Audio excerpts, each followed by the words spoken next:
नमस्कार। आपका स्वागत है एक अनुभव यूट्यूब चैनल में। और आज हम इनसे प्रश्न पूछने वाले हैं, प्रेम क्या है। आइए हम जानते हैं कि सच्चा प्रेम क्या है। बताइए सर। नमस्कार साथियों, जो आज सवाल है, हम आप सबसे चाहते हैं कि इस सवाल का जो भावार्थ है अर्थात अर्थ है उसको पूरा सुनिएगा, अंत तक सुनिएगा, तभी आपको समझ में आएगा। और अ, भाग्यवान श्रीमती जी का एक प्रश्न है हमसे कि प्रेम क्या है, वास्तव वास्तव में प्रेम क्या है। तो बताना चाहते हैं, पहली लाइन है हमारी, प्रेम एक समर्पण है जिसके बीच में कोई मतलब नहीं होता है, समर्पण होता है। एक प्रेम सीता जी ने किया था श्री राम जी से, जो उन्होंने यानी कि एक राजपाट आभूषण सब कुछ त्याग करके श्री रामचंद्र जी के साथ साथ बन बन रही, और कितने दुख, कितनी तकलीफें, कितने कष्ट काटे उन्होंने। उन्होंने प्रेम किया था, उन्होंने प्रेम करती थी, वो प्रेम करती थी, प्रेम यानी समर्पण किया। वो प्रेम का अर्थ ही होता है समर्पण। चाहे कहते जीवन रहे या ना रहे, सच्चा प्रेम वही होता है, क्योंकि प्रेम के बीच ना ही ये चिंता होती है कि क्या होगा और क्या नहीं होगा, इसका कोई फर्क नहीं पड़ता है। प्रेम की परिभाषा यही कहती है कि कहते ना कि जिससे जो भी प्रेम करता है उसके साथ चाहे उसे कुछ भी तकलीफ झेलनी पड़े, वो हमेशा साथ में रहता है। तो सीता जी ने भी प्रेम किया, और एक प्रेम साथ साथ में आ, बजरंगबली बाबा ने भी राम जी के साथ भी प्रेम किया। उनके अंदर वो भी जो है, कहते ना कि राम जी के लिए चाहे जान की बात आए, चाहे मान की बात आए, चाहे सम्मान की बात आए, लेकिन उन्होंने कभी भी, कह लीजिए, इन सब चीज़ों पे कभी ध्यान नहीं दिया। हमेशा तत्पर और तैयार रहते थे। आप सेवा की बात लोग करते हैं, वो सेवा तो करते थे, लेकिन सच में सच्चा प्रेम उन्होंने भी किया। एक प्रेम उन्होंने समर्पण किया श्री राम जी के प्रति। लेके चलते हैं, आपने नाम सुना होगा मीराबाई जी। उन्होंने भी प्रेम किया, और इतना प्रेम किया, इतना प्रेम किया, इतना प्रेम किया कि प्रेम के खातिर यानी कितनी उनको तकलीफ है, कितने दुख उठाने पड़े। एक चीज तो सत्य है, जो जिससे प्रेम करता है पाने के लिए, यानी जो समर्पण करता है अपने आप को, वहां पे भले ही उसको ये पता है कि हमें इतनी तकलीफ, इतनी दिक्कत आई। यानी मीरा जी को ये बात पता थी कि जब मीरा जी ने विष पिया कृष्ण जी के लिए, तो सबसे बड़ी बात ये है कि उन्हें पता था कि विष पीने से क्या होगा, क्या होता है, सबको मालूम था, मीरा जी को भी पता था। लेकिन वो उनका प्रेम समर्पण था, उनको इस बात का बिल्कुल दुख नहीं था अपनी जिंदगी का। क्योंकि बात वही है, हमने कहा कि सच्चे प्रेम की पहचान होती है, जान रहे या ना रहे कोई फर्क नहीं पड़ता है। सच ये है कि सच में वो प्रेम ऐसा ही होता है, प्रेम की परिभाषा यही होती है। उन्होंने विष पिया, और विष पीने से देखिए क्या हुआ कि सबसे पहले विष पीने से विश्वास हुआ। कृष्ण जी को तो था ही विश्वास, और विश्वास हुआ, जनता को विश्वास हुआ, समाज को विश्वास हुआ। विष पीने से विश्व में नाम हुआ, और विष पीने से वो विशाल हो गई। आज हम गुणगान कर रहे हैं आपके सामने।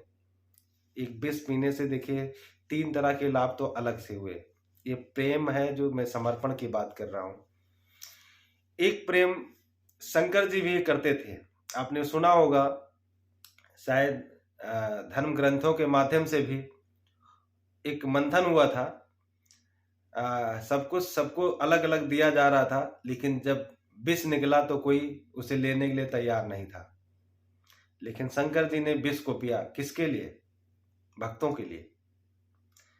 आज शंकर शंकर जी ने विष पिया है, लेकिन सबसे बड़ी बात देखिए, आज उनके प्रति समाज में, दुनिया में विश्वास भी लोगों को है।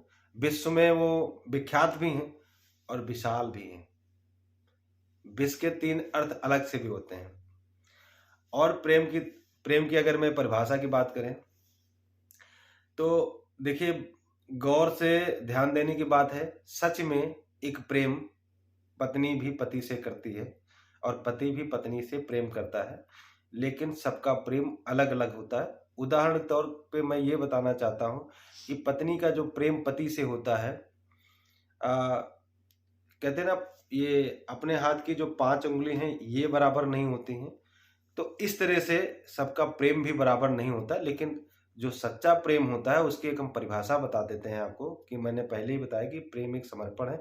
आप माने ना माने कि पत्नी पति से प्रेम करती है और पति भी पत्नी से प्रेम करता है। आपने एक चीज देखा होगा कि एक प्रेम पत्नी जो पति के लिए करती है, उसमें सबसे बड़ी बात यह है कि चाहे उसे प्रथा समझ लीजिए आप, चाहे उसे बंधन समझ लीजिए, चाहे कुछ भी, लेकिन एक सबसे बड़ी बात है जो एक नियमित रूप से, यानी कि एक पति के लिए जो एक नियम उसका होता है, चाहे साल में करवा चौथ व्रत की बात करें या और भी इस तरह से निर्जल कुछ व्रत होता है, कजरी तीज वगैरह, ठीक, जिसमें अन्न जल त्याग करके किसके लिए? पति के लिए, पति की लंबी आयु के लिए।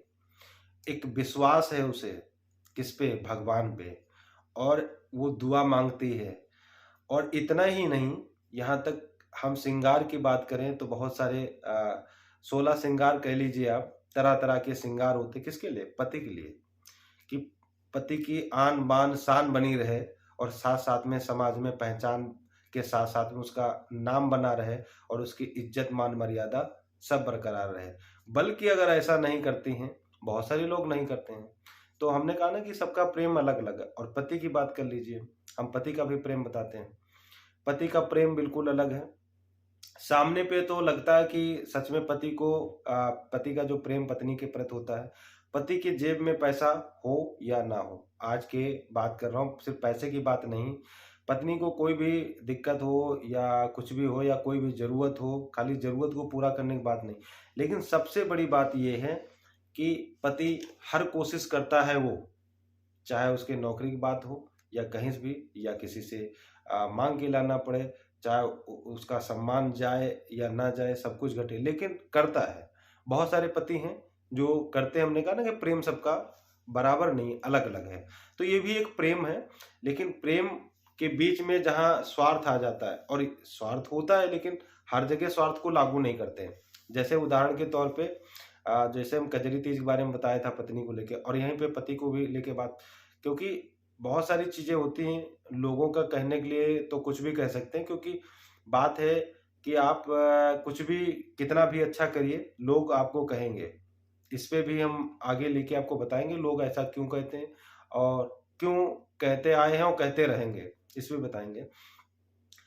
प्रेम सच में एक समर्पण है, और उसे जानना, समझना और वास्तविकता अगर देखना है तो उदाहरण के लिए हम पहले भी आपको बता चुके, क्योंकि एक बात को एक बार बताना या 4 बार रिपीट करना बराबर है, लेकिन इससे बेहतर एक बार बताने से, ये कहते हैं ना, समझने के लिए इशारा काफी है।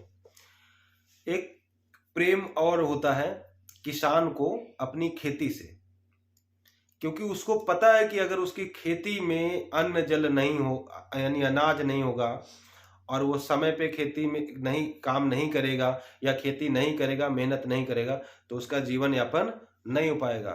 सच में किसान भी अपने खेती से प्रेम करता। उदाहरण के तौर पे वो बीज बोता है, ये उसका प्रेम है, समर्पण है खेती के प्रति। ये मत सोचिएगा कि स्वार्थ है और उसको सहारा है, लेकिन उसका जीवन है, उस खेती में उसका जीवन है। बीज को बोता है, उसको ये भी नहीं पता है कि बीज का अंकुर निकलेगा, और सिंचाई भी करता है, और जब तैयार होती फसल तो आपने देखा बहुत सारे प्राकृतिक घटनाएं हो जाती हैं जिसके कारण अनाज घर नहीं आ पाता है, और फिर दूसरी बार वो फिर उतना ही प्रेम करता है अपनी खेती से, सेम पोजीशन पे उसकी नराई गुड़ाई सब कुछ करता है बराबर। किसान भी खेती से प्रेम करता है, वो भी एक समर्पण है, उसका जीवन है खेती के साथ, क्योंकि उसे पता है कि खेती के बिना वो नहीं रह सकता है। जिस प्रकार से एक किसान की बात कर रहा हूं मैं, इसी तरह से जहां प्रेम है, प्रेम एक समर्पण है, और उसके बीच में कोई भी जब स्वार्थ आ जाता है तो उसको हम प्रेम में कन्वर्ट नहीं करेंगे। प्रेम है, प्रेम करता है, लेकिन जहां स्वार्थ आ जाता है तो प्रेम कहाँ हुआ, यानी समर्पण नहीं है। तो प्रेम तरह तरह के हैं। तो साथियों इस पे मैं तो चाहता हूँ आप सबसे कि अगर आपको लगता है कहीं कुछ भी जो नहीं समझ में आ रहा है तो विधिवत आप कमेंट बॉक्स में लिखिए और बताइए जो चीज़ आपको समझ में नहीं आई है। मैं आपको बताऊंगा कि इसका मतलब क्या होता है। देखिए हमने पहले ही बताया कि प्रेम के मतलब बहुत सारे होते हैं और प्रेम सबके अलग अलग होते हैं। तो इसलिए एक चीज़ को एक तरफा लेके आपको नहीं जाना है। तो प्रेम की परिभाषा ही कुछ और है, लेकिन हमारी भाषा में प्रेम को समर्पण कहते हैं कि जरूरत पड़े तो विष पी लो। विष को मतलब जहर बोलते हैं कि वहां भी ये चिंता नहीं होती हम रहें या ना रहें, लेकिन हम प्रेम करते हैं। आपने कहा है तो हम पी लेंगे, इसको प्रेम कहते हैं। इस बात का मुझे फर्क नहीं पड़ता है कि मैं रहूंगा या नहीं रहूंगा। यही प्रेम है, यही प्रेम की पहचान है। बिल्कुल फर्क नहीं पड़ता। जैसे उदाहरण के तौर पे हमने आपको कई महान पुरुषों के नाम भी बताए हैं आपको, वो प्रेम करते थे, सच में प्रेम करते थे। तो थैंक यू साथियों। बाकी आप कमेंट बॉक्स में लिख के बताइए और मैं आपको जवाब जरूर देंगे, कोशिश करेंगे। बाकी वीडियो अगर अच्छा लगे तो लाइक करें और चैनल को सब्सक्राइब करें, आगे शेयर करें। धन्यवाद।